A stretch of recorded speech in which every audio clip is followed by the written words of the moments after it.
In my first book, The Fifth Vital Sign, I argue that the menstrual cycle is an important vital sign that we should be paying attention to. I argue that your menstrual cycle is important regardless of whether or not you're actively trying to have babies now. And I also argue that charting your cycle using fertility awareness method tools is an essential step in truly understanding what's happening in your menstrual cycle. If you haven't grabbed a copy of The Fifth Vital Sign, you can read the first chapter for free over at thefifthvitalsignbook.com. And did you know that you can listen to The Fifth Vital Sign for free when you sign up for a 30-day trial with Audible? Head over to fertilityfriday.com/audible for details. That's fertilityfriday.com/audible. This is the Fertility Friday podcast, episode number 548.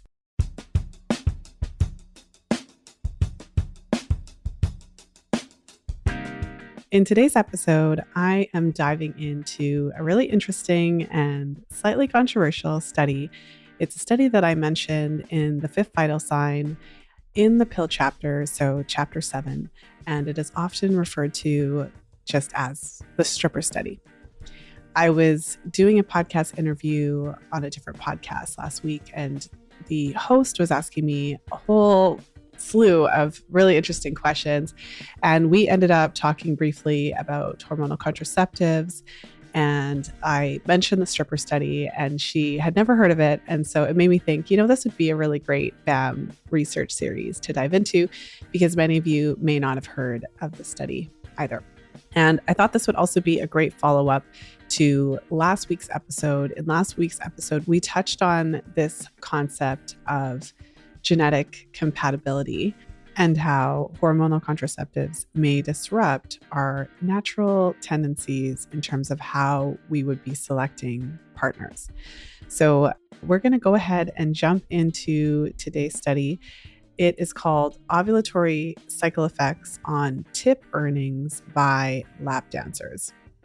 And so we're going to get into the study and talk about what it suggests, what we can learn from this really interesting and very unique study.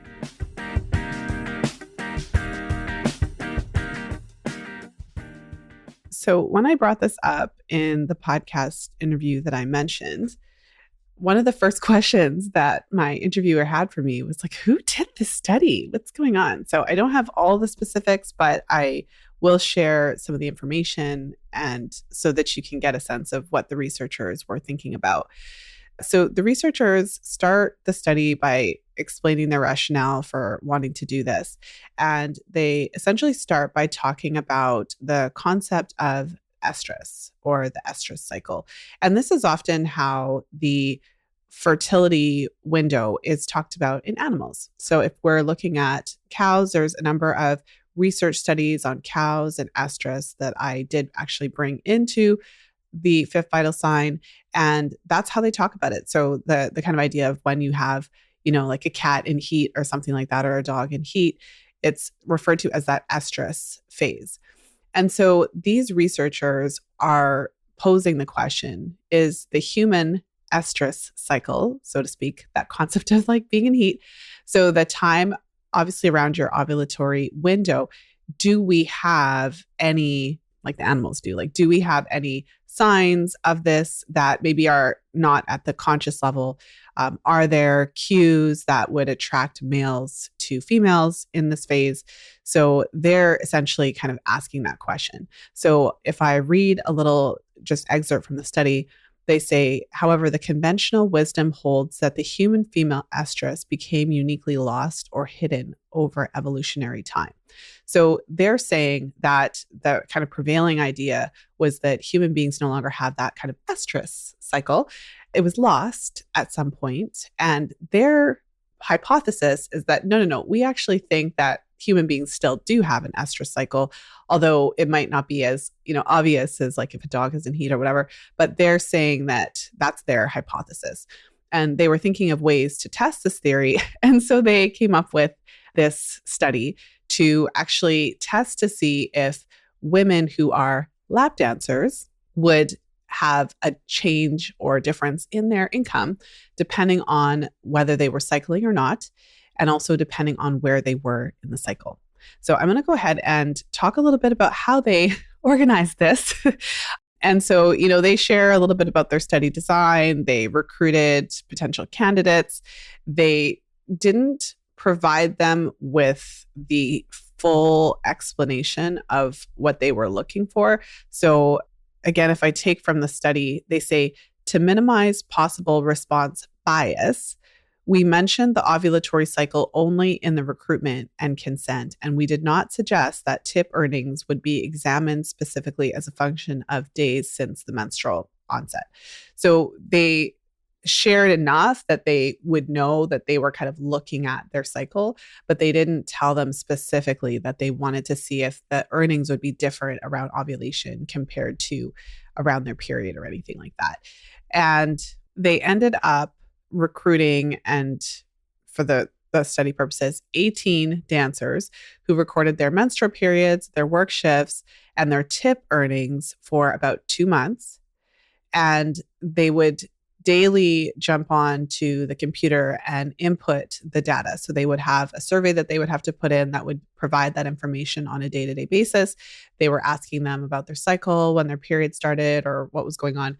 And although imperfect, they would use the period data in a bit more of a general sense to say, okay, if their period started on this day and their next one started on this day, then they would make a fair estimate of when they were likely in that ovulatory cycle. So of course, being me and having my fertility awareness educator background, of course, you could, nitpick at that and say, oh, well, they weren't, specifically testing LH levels, or they weren't specifically confirming ovulation with temperature.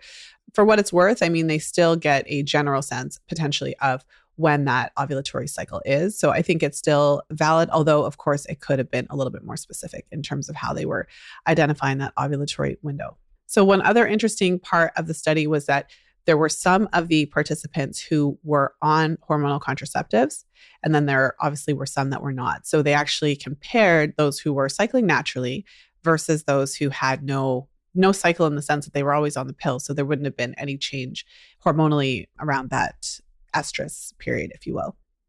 So in the words of the researchers, they say that they are presenting the first real-world economic evidence of male sensitivity to cyclic changes in female attractiveness.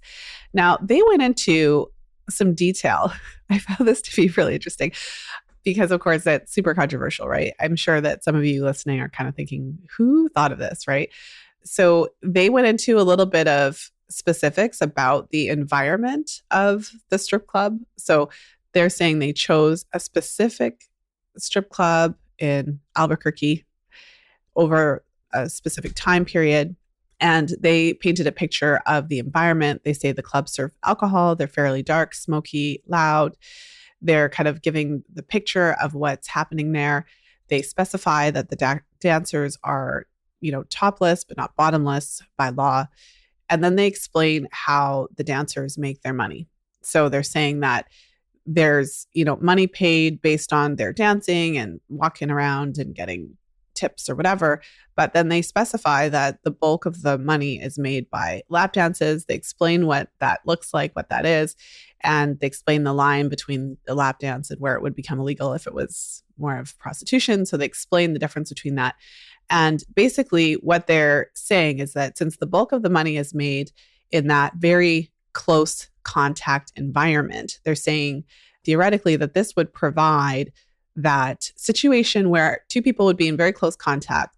And if there was a difference in pheromones or olfactory sense or any of these things that they're kind of looking for in these types of studies, where if you think back to the previous episode where I talked a little bit about the t-shirt studies and the research showing that that women generally have a preference for the scent of men that have more dissimilar genes and all of that. And they're kind of going along with that idea that it's kind of related to that olfactory senses and all of those different aspects. But they're saying that their hypothesis is that when women are in their fertile window or estrus, if we use their language for this study, that men would be potentially more likely to be attracted to them. And so they're saying that, they're painting the picture and they're saying this is what's going on. And they're saying that the dancers make most of their tips through lap dancing and things like that. And so it would provide this opportunity to actually test to see if there's any difference when women are in that ovulatory phase or when they're not. So that's a little bit about their background. So let's talk the background of the study. And so let's talk now about the results, what actually happened. So, I mean, this doesn't really surprise me because I've been in the field so long, but, they did find that the women who were naturally cycling on average made more money than the women who were on contraceptives and didn't have any change because they didn't have that ovulatory window. And if we look at it specifically in terms of the dollar amount, overall, the participants were earning about $248 US per shift. But when they looked at the normally cycling women, they found that they made much more money during their ovulatory window. So during their estrus, they averaged about $354 per shift. They said about $90 more than during the luteal phase, and about $170 more than what they earned during the menstrual phase. So yeah, when they looked at the women who were cycling normally, they had a huge uptick in their, per shift earnings when they were in their ovulatory window. And then they made the least money when they were actually during their menstrual phase, when they were on their periods. In my first book, The Fifth Vital Sign, I argue that the menstrual cycle is an important vital sign that we should be paying attention to. I argue that your menstrual cycle is important regardless of whether or not you're actively trying to have babies now. And I also argue that charting your cycle using fertility awareness method tools is an essential step in truly understanding what's happening in your menstrual cycle. If you haven't grabbed a copy of The Fifth Vital Sign, you can read the first chapter for free over at thefifthvitalsignbook.com. And did you know that you can listen to The Fifth Vital Sign for free when you sign up for a 30-day trial with Audible? Head over to fertilityfriday.com/audible for details. That's fertilityfriday.com/audible. Now let's go ahead and jump back into today's episode.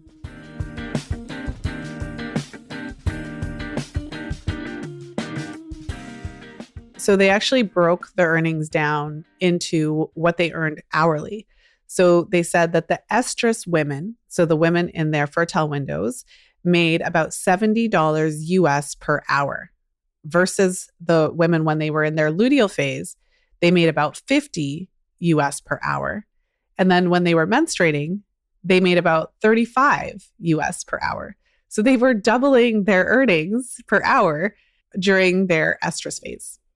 So when they contrasted this to the pill users, they didn't have a mid-cycle uptick in their earnings. So they just earned a steady amount per shift. So on average, the pill users made about $193 US per shift compared to the normally cycling women who on average made about $276 per shift. And if we look at that specifically, that was a loss of more than $80 per shift. So, to kind of bring it all home, the women who were cycling normally, even though they had an uptick around ovulation and like a dip during their periods and a dip also during their luteal phase, on average, they made $80 per shift more than the women who were not cycling, who were on hormonal contraceptives. And because the women who were on contraceptives just made more of a steady income day to day and they didn't have this big boost in the middle of their cycle. So again, just really interesting research. Now, of course, there's some limitations of the study. This is a very small population size. And I think a lot of people may not take it seriously, given the fact that it's a bit controversial and that they used this kind of environment to make a point. At the end of the day, it's a very interesting conversation piece. It's very interesting. It's a very interesting study to bring up and to talk about. I think that what we can learn from the study is that, at least based on what they found, there is a change in how men perceive women during their fertile window. And of course, this type of research is very gendery. When we get into this concept of selection based on genetics and all of this kind of pheromone stuff. But this study is a bit unique given the nature of the study. There are other studies and other research that points to similar types of things, where there's research showing that men prefer the sound of women's voices more during the fertile window. There's a variety of different studies that have hinted at this, or, specifically looked at this question of, is there a change in how men perceive women's attractiveness during their fertile window compared to outside of their fertile window? The researchers cited a few different studies. There was one study where several women were photographed at different times of their cycle, and these women were just kind of told to just, get dressed and get ready, and they took the pictures. So they were choosing their own outfits and putting themselves together at the different times of their cycle. And they found that the men who would look at the photos found the women overall, not all the time, but there was a pretty strong percentage of men who would choose the photos of the women who were during their ovulatory phase and things like that. So there's a variety of other studies that do look at this question in different ways. And although this study is unique, there is other research to suggest that there is something to this concept, that men do find women potentially more attractive when they're in that fertile window versus otherwise. And that could be due to a whole variety of hormonal shifts and changes that are happening during that time. And anecdotally, after working with so many women and having that work center around the menstrual cycle, and many of my clients are trying to conceive, or many of my clients are trying to avoid, but either way, we're tracking the cycle and we're looking at what's happening during that time. Many women do find that maybe they feel more attracted to their partners at that time, or maybe their partners are feeling more attracted to them around that time. So in an anecdotal sense, I have seen those types of shifts happen just based on where women are in the cycle. So again, really interesting research, a really interesting question that we can look at. And I think what we can learn from this study is just that there is something to that. There is something to this idea that, not to say we're ruled by our cycles, because it's not the whole explanation, but that there is maybe a tendency during that time to have just a greater push, if you will. The researchers did make some suggestions for potential future research. I mean, it would be interesting I don't even know if it would be possible to do a larger scale study. So they suggest that, if anyone wanted to pursue this further, they could potentially look at larger sample sizes. They could identify ovulation more precisely using the luteinizing hormone surge, or using urinary metabolites, so that it could be more specific in terms of identifying that ovulatory window. So of course, there's some suggestions for how they could tweak it a little bit to get more real world research. I mean, I'm sure that there are other creative ways to measure these ideas without necessarily going the lap dancing route. But nevertheless, it's a study that I wanted to share, especially for those of you who hadn't heard it before. And just to kind of, like I said, just to kind of build on what we talked about last week related to this concept that our bodies, in one way or another, whether it's our olfactory senses or whether it's our cervical mucus, may be somehow screening for genetic suitability, which is really wild if you think about it, because all these things are typically happening below our subconscious awareness. So it's something that our bodies were designed to do, but we don't necessarily have control over, nor do we actively, realize that it's happening. So if you want to take a peek at the research around this question, you can head over to fertilityfriday.com/548. We'll put all the links in there. If you're loving the FAMM Research Series and you're wanting to dive into previous episodes that we've released in our research series, head over to fertilityfriday.com/research. And if you can think of someone who would benefit from hearing this, or you're wanting to share the episode, the share link is fertilityfriday.com/548. So with that said, I hope you have a wonderful weekend, whenever you're tuning into the show. And of course, as always, until next time, be well and happy charting. And that's a wrap. If you're loving the Fertility Friday podcast, then I know you'll love FAMM, our Fertility Awareness Mastery Mentorship Certification Program. It's a 9-month program designed to teach you how to use the menstrual cycle as a diagnostic tool in your women's health practice. The menstrual cycle is the missing piece you've been looking for to better support your clients to balance hormones, normalize their cycles, and optimize their fertility. When you join FAMM, I pull back the curtain and share advanced chart interpretation strategies and specialized client protocols that will completely transform your practice. Enrollment for FAMM is opening up again in a few months. Head over to fertilityfriday.com/FAMMLive to join the waiting list and be the first to know when early bird registration opens. That's fertilityfriday.com/FAMMLIVE.